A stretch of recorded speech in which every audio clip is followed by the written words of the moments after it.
এই মুহূর্তের সর্বশেষ আপডেট নিউজ নিয়ে আপনাদের সামনে হাজির হলাম। এখন শুনবেন সংবাদ শিরোনাম। সংসদে জামায়াতের বিরুদ্ধে কেন ভোট দিল এনসিপি? জামায়াত এনসিপির ভেতর ফাটল ধরানোর কঠিন ষড়যন্ত্রকারী কারা?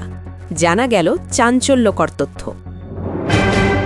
আরও জানাবো বিএনপির ৩৬ সংরক্ষিত নারী আসনের জন্য আবেদন ৭ আলোচনায় যারা।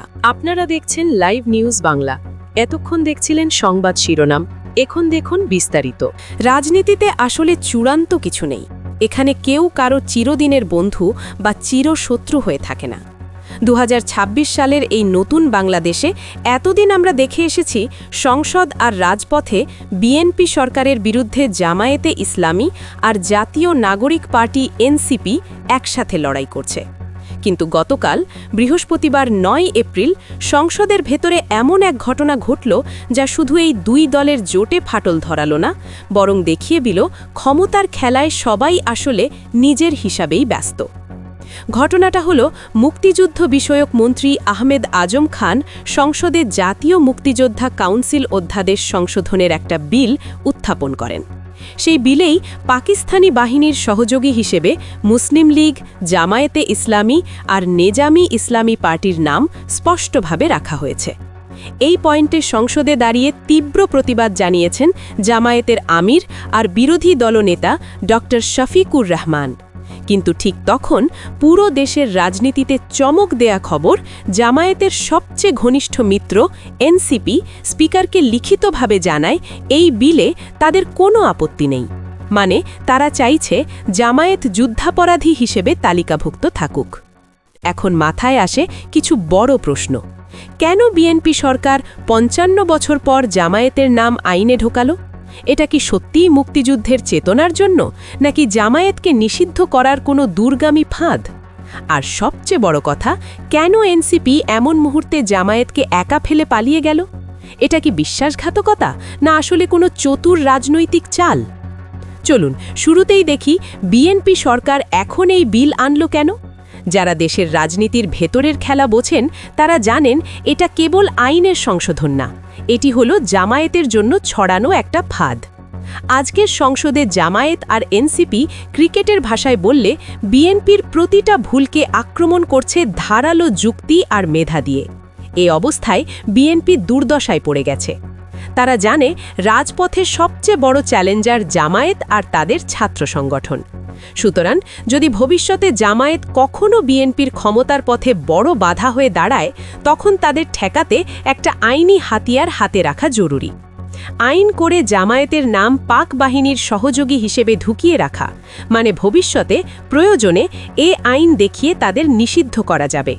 সেটাই যেন শেখ হাসিনা ব্র্যান্ড পুরনো ফ্যাসিবাদের নতুন এবং প্রাতিষ্ঠানিক রূপ, যা বিএনপি একটু কৌশলে নিজের জায়গায় রেখে দিল। এখন সংসদে জামায়াতের নেতা ডাক্তার শফিকুর রহমান যে কথাগুলো বলেছেন তা সত্যি অর্থে গুরুত্বপূর্ণ। তিনি বলেন, মুক্তিযোদ্ধারা কোনো রাজনৈতিক দলের বিরুদ্ধে লড়েননি, তাদের লড়াই ছিল সশস্ত্র পাকিস্তানি বাহিনী ও তাদের গোষ্ঠীর বিরুদ্ধে। সুতরাং ইতিহাস বিচার করার হলে ওই সশস্ত্র গ্রুপেরই বিচার হবে।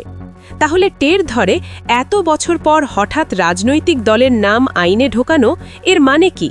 কেন এই জট পাকানো হচ্ছে এখন? সব মিলিয়ে বাংলাদেশ রাজনীতিতে ফের নতুন মোড়। পুরনো বন্ধু আর শত্রু কেউ চিরকাল একই থাকে না, এটাই যেন বারবার উঠে আসে। শফিকুর রহমানের কথা শুনলে যে কারো মনে হবে লোকটা একদম যুক্তি দিয়েই কথা বলেন। মুক্তিযুদ্ধের নাম ভানিয়ে কেউ যে নিজের রাজনৈতিক ফায়দা তোলে, এটা শেখ হাসিনা ১৫ বছর ধরে যা করেছেন। এখন বিএনপি সরকারও সেই পুরনো নাটকে অভিনয় করছে। আসলে এটার সঙ্গে মুক্তিযুদ্ধের সম্মান রাখার কোনো সম্পর্ক নেই। পুরো ব্যাপারটাই প্রতিপক্ষকে চাপের মুখে ফেলার একটা নির্লজ্জ চেষ্টা। এবার আসি আজকের আলোচনার সবচেয়ে ঝামেলাপূর্ণ আর বিতর্কিত ব্যাপার, এনসিপির ভূমিকা। জামায়াত আশা করেছিল যেহেতু তারাও জোটের সঙ্গী, এনসিপি অন্তত এই আইনি কড়াকড়ির বিরুদ্ধে কথা বলবে। কিন্তু এনসিপি স্পিকারের কাছে চিঠি দিয়ে যখন জানিয়ে দিল তাদের কোনো আপত্তি নেই, রাজনীতিতে তখন একেবারে ভূমিকম্প। বিশ্লেষকরা এই অবস্থানকে দেখে দুটো আলাদা চোখে। একদল, বিশেষ করে জামায়াতের তৃণমূল, ভাবে এনসিপি চিরকাল সুবিধেবাদী, বারবার গাদ্দারি করে এসেছে। ওদের আসল লক্ষ্য জামায়াতের কাঁধে ভর করে নিজেদের শক্তি বাড়ানো, আর ভেতরে ভেতরে চায় জামায়াত একেবারে নিষিদ্ধ হোক। চিন্তা করে দেখুন, জামায়াত যদি আইনের জটিলতায় পড়ে গিয়ে নিষিদ্ধ হয়ে যায়, তখন দেশের দ্বিতীয় বড় শক্তি হিসেবে এনসিপির মাথায় কেউ হাত দিতে পারবে না। এই দলটার মতে এনসিপি পুরো ডাবল গেম খেলছে। বাইরে জামায়াতের সঙ্গে মুখতোনা বন্ধুত্ব, অন্যদিকে নিজেদের ছাত্র সংগঠন দিয়ে অনলাইনে বা ক্যাম্পাসে জামায়াতকে রাজাকার, আলবদর বলে গালি দেয়। এদের মতে এনসিপিকে জোটে রাখাটাই যেন সাপকে দুধকলা খাওয়ানো, একটু সুযোগ পেলে জামায়াতকে দংশন করবে। তবে অন্য দলটা ভাবে এনসিপি নিজের আদর্শ নিয়ে যেমন খুশি চলুক। জেনজি, তরুণ আর ভাসমান ভোটার হচ্ছে এনসিপির মূল শক্তি। ওদের কারো না বিএনপি ভালো লাগে, না জামায়াতের ৭১-এর ভূমিকা মেনে নিতে পারে। ধরুন এনসিপি সংসদে দাঁড়িয়ে জামায়াতের হয়ে কথা বলতো, তাহলে ওদের পুরো সেকুলার তরুণ ভোট ব্যাংক মুহূর্তেই হারিয়ে যেত। এনসিপি যদি জামায়াতের কার্বন কপি হয়, তাদের নিজস্ব রাজনৈতিক অস্তিত্ব থাকবে না। এই বিশ্লেষকরা বলছে এনসিপির খোলা থাকা দরকার, একটা বাফার জোনের মতো, যেন বিএনপি বা জামায়াত কেউ না চাইলে সেই ভোট স্বৈরাচারী কারো হাতে না যায়, বরং এনসিপি নিক। এনসিপি সংসদে চুপ থেকে আসলে নিজের ক্লিন ইমেজ আর তরুণদের মাঝে গ্রহণযোগ্যতা ধরে রাখল। এটা বিশ্বাসঘাতকতা নয়, রাজনৈতিক বাস্তবতা। বিএনপি সরকারের এই বিল পাশের ঘটনা দেখায় তারা যাই হোক ক্ষমতা আঁকড়ে ধরা আর প্রতিপক্ষের উপর চাপ দিয়ে রাখতেই বদ্ধপরিকর। আর জামায়াত এনসিপির ভিন্ন অবস্থান দেখিয়ে দিল 11 পার্টি জোটের ভেতরে আদর্শের ফারাক কতটা গভীর। বিএনপি এখানে খুব কৌশলীভাবে এক ঢিলে দুই পাখি মারা খেলল। জামায়াতকে আইনি ঝামেলায় ফেলল, আবার জামায়াত এনসিপির ভেতর সন্দেহ ছড়িয়ে দিল। কিন্তু সামনে কি হবে? জোটটা টিকবে? এনসিপি কি আসলে জামায়াতের জায়গা নিতে পারবে? জামায়াত এই আইনি ঝামেলা থেকে বেরোতে পারবে কিনা, এসব জানতে সময়ের অপেক্ষা। দেশের রাজনীতির এই নির্মম গাড়ি টানাটানিতে শেষ হাসি কে হাসবে, সেটাই এখন দেখার বিষয়। মান্ডে সব গোপন তথ্য ফাঁস করে দিলেন শিরিন শারমিন। মহা বিপদে পড়তে যাচ্ছে বিএনপি। তারেক রহমানের পতনের ঘণ্টা কি তবে বেজে উঠল? আরও জানাবো, মোদি পাকিস্তানকে বিচ্ছিন্ন করতে চেয়ে ভারতকেই একা করে ফেলেছেন। আপনারা দেখছেন লাইভ নিউজ বাংলা। এতক্ষণ দেখছিলেন সংবাদ শিরোনাম, এখন দেখুন বিস্তারিত।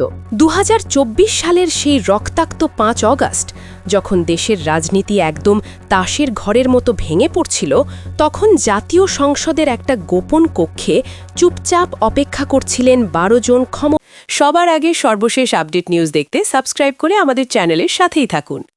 আমাদের নিউজ ভালো লাগলে লাইক, কমেন্টস ও শেয়ার করুন। ধন্যবাদ সকলকে।